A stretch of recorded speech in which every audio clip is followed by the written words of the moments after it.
প্রিয় দর্শক, কলার আপনি বলুন, আপনার নামটা বলে আপনার প্রশ্নটা করুন। হ্যালো, আমার নাম সমরিতা। আপনাকে প্রথমে সুজনদাকে ধন্যবাদ জানাই। এত সুন্দর একটা প্রোগ্রাম করছেন এবং এমন একজনকে নিয়ে করছেন যেন আমরা কি বলবো, ভগবানের কাছাকাছি। তো ধন্যবাদ। স্বামীজির কাছে আমার প্রশ্ন, স্বামীজি, এখনকার দিনে হচ্ছে যারা খারাপ করছে তারা ভীষণ ভালো আছে, আর যারা ভালো কাজ করছে তারা ভীষণ খারাপ থাকছে। এটা কেন হচ্ছে? মাগো, এটা বিশ্বজুড়ে কেবল তোমার প্রশ্ন নয়, এটা সকলের প্রশ্ন, যে যারা এত ইভিল মাইন্ডেড, এত নেগেটিভ এবং এত ক্ষতিকারক, তারা কেবল পারপেট্রেট করে চলেছে যে এই ধরনের একটা ক্ষতি সমাজের জন্য, পরিবারের জন্য, জগতের জন্য, এবং they are thriving. Actually what everybody is seeing is that they are thriving, they are doing very good. আর যারা একটা সৎ জীবনযাপন করছে, সৎভাবে থাকার চেষ্টা করছে, অল্প আয়ের মধ্যে হলেও নীতিটাকে বজায় রেখে, চরিত্রটাকে দৃঢ় রেখে সন্তানকে প্রতিপালন করছে, এরকম যদি আমরা দেখি, তখন খুব ন্যাচারালি যারা এইরকম একটা সৎ জীবনযাপনের পথে আছে, তারা যখন এই জিনিসটা দেখে, তারা মাঝে মাঝে ডিসকারেজড হয়ে যায়, বা এই ধরনের সংশয় কিংবা তাদের মধ্যে দ্বিধা নাড়া করে। আমার একটাই বক্তব্য আছে, এটা তো ঘটনা। যদি আমি আমার বাগানে গিয়ে যদি একটা নিমের বীজ আজকে পুঁতি, আজকেই কি নিম ফল হয়? আজকেই কি নিমের তেতো ভাবটাকে আমি ফিল করতে পারি? আমি বীজটা আজকে পুঁতেছি, একটু সময় লাগে এই গাছের ফলটা হতে। আচ্ছা, ধরো এই জায়গায় আমি একটা আমের বীজ পুঁতলাম, একটা মিঠা আপেলের বীজ পুঁতলাম, সেটাও সময় লাগে। কিন্তু যে বীজটাতে তেতো ফলটা পুঁতেছি, সে যখন বড় হবে, সে কি আম আপেল দিতে পারবে? পারবে না তো। তার মানে তুমি কি বললে জিনিসটা, আমার বীজটা হচ্ছে কজ আর আম গাছটা হচ্ছে ইফেক্ট। আমার বীজটা হচ্ছে কজ, আমার নিম ফলটা হচ্ছে, তেতো ফলটা হচ্ছে ইফেক্ট। তাহলে এমন তো হতে পারে না তুমি এই ন্যাচারাল লটাকে রিভার্স করে দেবে। তুমি সমাজে আর পাঁচজনের চোখে ধুলো ছড়িতে পারো, দিয়ে তুমি নিজের মজা করতে পারো, কিন্তু বক্তব্য হচ্ছে তোমার কর্মগুলো কিন্তু ওই মাটিতে বীজ পোতার মতন। অর্থাৎ নিমের বীজ যদি পুঁতে থাকো, আমাকে তুমি কনভিন্স করতে পারবে না যে তুমি আম খাবে, মিষ্টি আম খাবে। ঘটনা ঠিক তেমনি আমাদের প্রত্যেকটি কর্ম ডিসাইড করবে এর ফল কি হবে, এখানে পালাতে পারবে না। তাহলে এখানে সুপ্রিয় দর্শক, আপনার কথাতেই আমি আসছি যে আপনি বললেন যে আমি যে ভালো কাজ করছে সে দেখা যাচ্ছে ফলটা পাচ্ছে না, বাট যে খারাপ করছে সে কিন্তু তার রেজাল্টটা পাচ্ছে। যেটা গুরুজি যেটা আমাদের বলেছেন যে আমরা আজকে হয়তো আপনি যে ভালো কাজ যেটা করছেন, সেটা আজকে যেটা করছেন, সেটা কিন্তু আপনাকে নিশ্চয়ই এটার একটা রেজাল্ট কিন্তু দেবে। হ্যাঁ, এখানে আপনার এই কাজের যে অ্যাকশন, সেটা তো অবশ্যই আসবে, এটাই তো। অ্যাবসলিউটলি। তার মানে কি, আমি যদি এই যারা নীতি, চরিত্র সব কিছু বিসর্জন দিয়ে কেবল আজকের সুখের পেছনে ছুটে যাচ্ছে, এই কার্মিক ফলটা তুমি দেখেছো কোনোদিন? একটা সেরকম মানুষ যে সারা জীবন পারপেট্রেট করে গেছে ইভিলস, সে সে স্কট ফ্রি বেরিয়ে গেছে, দেখেছো? রাবণের 10টা মাথা ছিল, এমন কোনো বিদ্যা ছিল না স্বর্গে মর্তে পাতালে যেখানে তার উপরে কেউ উঠতে পেরেছিল। সেই রাবণও তো বধ হতে হয়েছিল কেবল কর্মের দোষে। কর্ম তাকেও ছাড়েনি, কিন্তু এটাই বলতে চাইছি যে আজকে আমরা যাদেরকে দেখছি, তারা তাদের সব রকমের অরাজকতা দিয়ে বা তাদের নেগেটিভিটি ছড়িয়ে তারা জগতের, পরিবারের, সমাজের নানান জায়গায় দিব্যি থ্রাইভ করে মজায় আছে। আর কিছু ভালো মানুষ আছে যারা কষ্ট পাচ্ছে না, তারা কষ্ট পাচ্ছে না, তারা এই যে জগতে যে রিদমটা, তারা সেটা প্রথমে বুঝেছে যে সৎকর্মের সৎফল। আজকেই আমি কর্ম করছি, আজকেই ফল না পেতে পারি, কিন্তু এটা হতে পারে না যে আমার সৎকর্মের অসৎ ফল, অসৎকর্মের সৎফল। এই নতুন নিয়মটা আর কেউ তৈরি করতে পারবে না, এটা আমি বলতে চাইছি। সুতরাং তুমি আমায় কনভিন্স করতে পারবে না যে যারা অসৎ করছে কালকেই তারা এর ভালো ফল পেয়ে যাচ্ছে। সবাই যেই ফলগুলো পাচ্ছে সেটা এখনকার হিসেব, কিন্তু তোমার কর্মের ফল তোমাকে পেতেই হবে। সৎকর্মের সৎফল, অসৎকর্মের অসৎফল।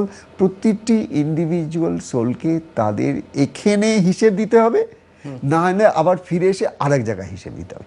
হিসাব তোমায় দিতেই হবে, তুমি কোথাও গিয়ে পালাতে পারবে না। অনেক অনেক সুন্দর আসলে আমাদের আলোচনা। সত্যি কর্ম, আমরা যেটা বিশ্বাস করি যে কর্মের কোনো মেনু নেই, কর্ম এটা সার্ভ করবেই।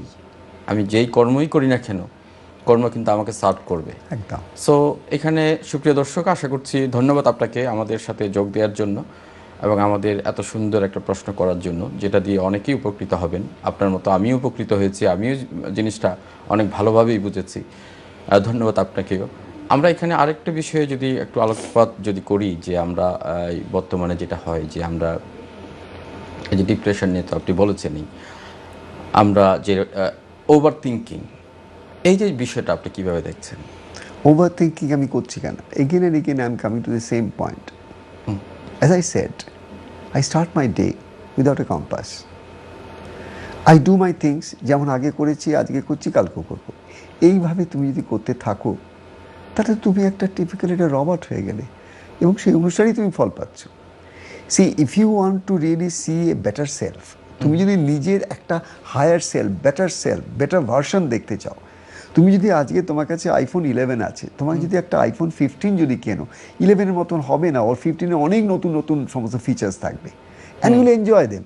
ঠিক তেমনি তোমার কাছে যদি 11 ভার্সনের তোমার যদি ইন্টেলিজেন্স, তোমার যে ক্যাপাবিলিটিটাকে তুমি ডেভেলপ করেছো আজকের দিনে, যেখানে তোমার কর্পোরেট ওয়ার্ল্ডে তুমি একটা জায়গায় পৌঁছেছো, বিজনেস ওয়ার্ল্ডে একটা জায়গায় পৌঁছেছো, সোশ্যাল লাইফে একটা জায়গায় পৌঁছেছো, নিজের এস্টিমেশনে একটা জায়গায় পৌঁছেছো, সব জিনিসটা কিন্তু একটা তৈরি হয়েছে over a period of time, out of your efforts, out of your dedication, sincerity, focused action. তবে কিন্তু ওই জায়গাটা তুমি পৌঁছেছো, নাহলে তুমি পৌঁছাতে পারো না। এই জায়গাটা পৌঁছাতে গিয়েও যেমন তোমার একটা চেষ্টা ছিল, ঠিক তেমনি তোমার বেটার ভার্সনটাতে পৌঁছাবার জন্যও কিন্তু তোমাকে আবার একটু অন্তর্মুখী হতে হবে।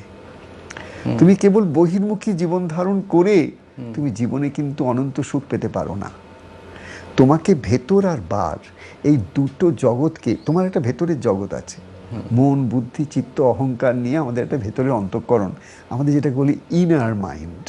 আমাদের মনটা কোথায় আছে? ও তো বাইরে নেই, ও তো ভেতরে। আমার যখন দুঃখ হয়, খুব ভয় পাই, আমি এরম করি, আমি তো এরম করি না, এরম করি। এই জায়গাটাতে আমরা কোথাও যেন একটা feeling of fear, anxiety, tension, এইরমভাবে করতে থাকি। সব জিনিসটা কিন্তু আমার দেখো একটা কোথাও যেন বডিও যেন আমার একটা কিছু বোঝাচ্ছে, কী যেন একটা যেন ইন্ডিকেশন দিচ্ছে, ইটস নট আউট দেয়ার। কেউ বাইরে থেকে ট্রিগার করছে, কেউ গালাগাল দিচ্ছে, কেউ কিছু খারাপ কথা বলছে, কেউ কিছু আমাকে অ্যাবিউজ করছে, কিন্তু ফিলিংটা কোথায় আমার? ওটা কিন্তু বাইরে নয়, ওটা ভেতরে। তাহলে আমি জিনিসটার মধ্যে থেকে কী আনতে চাইছি জানো বাবা, যে your outside should not always decide what action you're going to take. তোমার একটা মাস্টারি চাই over your own mind, that means inside of you.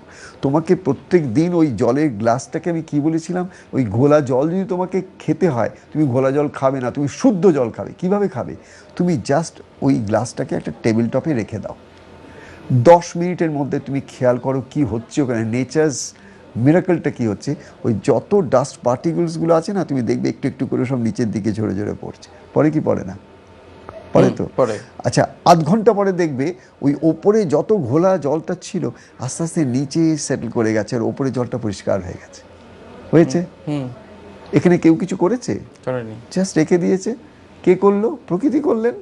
ঠিক তেমনি আমরা বলবো, আমাদের যেটা পূর্বপুরুষ যারা এসেছিলেন, বড় বড় প্রাজ্ঞ পুরুষ যারা এসেছিলেন, দিব্য পুরুষ যারা এসেছিলেন, ফ্রম এভরি রিলিজিয়াস আর every spiritual tradition of the world, তারা একটা ছোট্ট শিক্ষা দিয়ে গেছেন, allow the mind to settle by itself.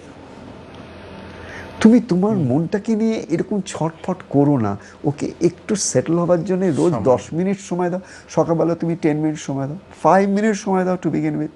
Don't even do more than 5 minutes. আমি সবাইকে কি বলি জানো? Don't meditate, don't focus, don't concentrate, কিচ্ছু করতে হবে না।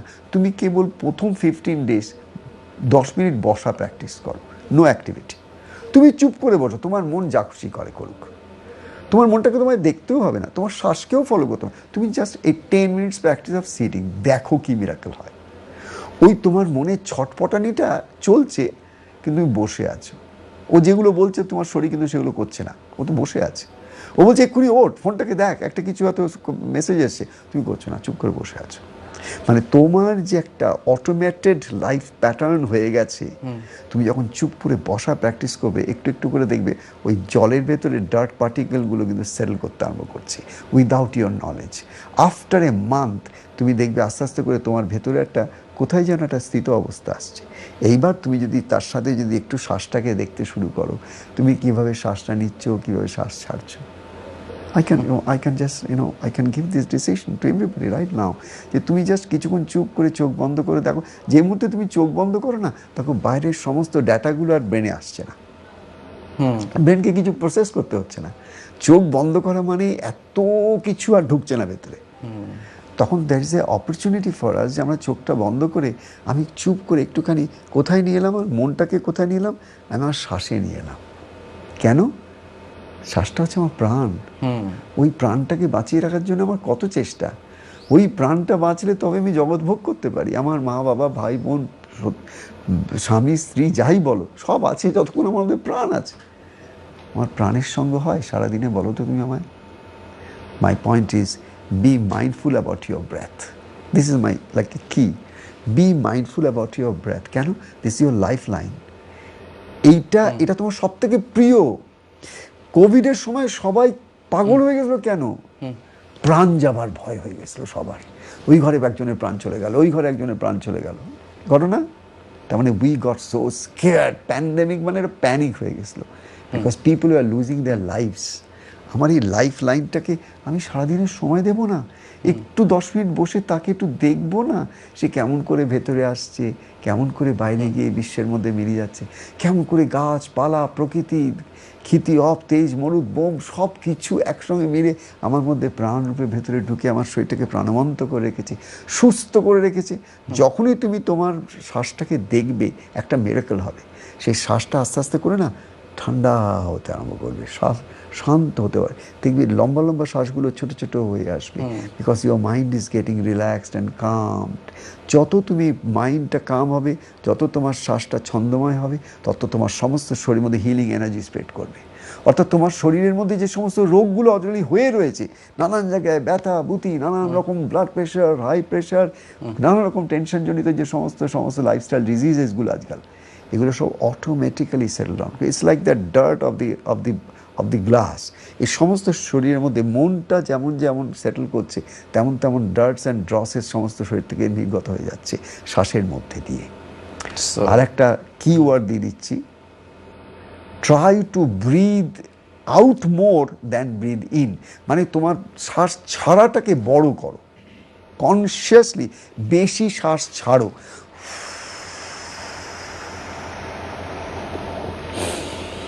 কেন? শ্বাস নেওয়াটা তোমার কাজ নয়, ওটা প্রকৃতির কাজ। ছাড়াটাই হচ্ছে। তুমি শ্বাস না নিয়ে থাকতেই পারবে না, পারবে কি? পারবে না। তাহলে ওটা প্রকৃতির কাজ, ওটা তোমার ন্যাচারাল, ওটা হবে। আমি বলছি না, তুমি একটা প্র্যাকটিসকে জীবনে আনো, দেখো মিরাকল হয়ে যাবে তোমার জীবনে। কি?